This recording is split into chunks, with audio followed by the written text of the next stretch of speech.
расман муғрибаи унвонӣ дар вазни 57 килограмми бреф муҳаммад мокаев бо рекорди 14-0 зидди Герард Бёрнс бо рекорди 7-1 рӯзи 7 ноябр дар турнири бреф сад. Ассалому алайкум дӯстон, хуш омадед ба шабакаи мо. дар ин навор барои шумо тозатарин ва муҳимтарин хабарҳоро аз ҷаҳони ММО омода кардем. барои ҳамин наворро то охир тамошо кунед. мо бошем оғоз мекунем. шахсоне ки аз Москва ва Московский област хоҳиши гузаштани граница дошта бошед, пас мо ба шумо дӯстони худ Акай Умед ва Акай Ғуломро тавсия медиҳем, ки тӯли чанд сол мешавад ки онҳо дар ин соҳа кору фаъолият мекунанд. Номерора канали Паҳлавон куҷа гирифтем, Акай Ғулом, Акай Умеда.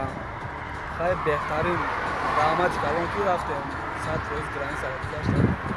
худи ҳозир ба номерҳои дар рӯи экран буда ё ин ки ба WhatsApp номерҳои дар рӯи экран буда занг занед ва бо ин дӯстони мо граница гузашта ҳуҷҷатҳои худро хуб кунед.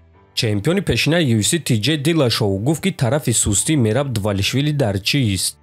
як хатогие ҳаст ки бисёри ҷангуварон ин хатогиро мекунанд. онҳо кӯшиш намекунанд ки худашон Мерабро ба замин афтонанд. Умар ин корро кард. барои ҳамин ман реванши онҳоро дидан мехоҳам, чунки ягон кас бояд Мерабро ба замин афтонида дар он ҷо ӯро идора кунад. ки медонад ки дар замин ӯ чӣ қадар сахт аст. шахсан ман чизро намедонам. Мераб текдаунҳои беҳтарин дорад, аммо рақибро дар замин идора карда наметавонад. вақте ки шуморо ягон кас ба монанди Ҳабиб ба замин меафтонад, ӯ шуморо дар замин нигоҳ дошта идора мекунад. ана барои чӣ Мераб дар текдаунҳо рекорд дорад? барои он ки ӯ рақибро дар замин идора карда наметавонад. аз ҳамин сабаб ӯ рақибро боз ва боз ба замин меафтонад ва текдаун мегузаронад, гуфтааст Dillashaw. ва дӯстон, дар ҳақиқат дар бисёри муҳорибаҳои Мераб ин чизро дида мешавад ки ӯ на ҳама вақт рақибро дар замин идора карда метавонад. ба фикри шумо дӯстон, Умар дар реванш Мерабро манъ карда метавонад ё не?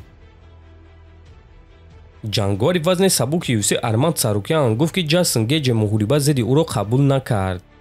ман аз ташкилот муҳорибаи унвонӣ талаб кардам, лекин онҳо ба ман гуфтанд ки Илия Топурия имсол дигар муҳориба намегузаронад. баъдан ман ба онҳо гуфтам ки барои муҳориба зидди касе ки набошад тайёрам, чунки ман дер боз шуд ки ба октагон баромадагӣ нестам ва ҷангидан мехоҳам. ман ба онҳо гуфтам ки Дэн Хукер ё ин ки Ҷастин Гейҷи рақиби хуб мешуданд, лекин шунидам ки Гейҷи барои ин ҷанг розӣ нашуд, а Хукер бошад розӣ шуд. Гейҷи рақиби хубтар мешуд, лекин барои ман фарқ надорад. онҳо ҳардуяшон барои ман рақиби осонанд. мебинем ки муҳорибаи ман зидди Хукер чӣ гуна мегузарад ва бале, муҳорибаи мо муҳорибаи довталабӣ аст. онҳо расман эълон накарданд ки ин муҳорибаи довталабӣ мешавад, аммо Дана Вайт ҳафтаи гузашта гуфт ки муҳорибаи мо муҳорибаи довталабӣ аст. лекин ҳамчунин ҳамаи мо медонем ки онҳо чӣ гунае ки хоҳанд ҳамон гуна рафтор мекунанд, гуфтааст Сарукян.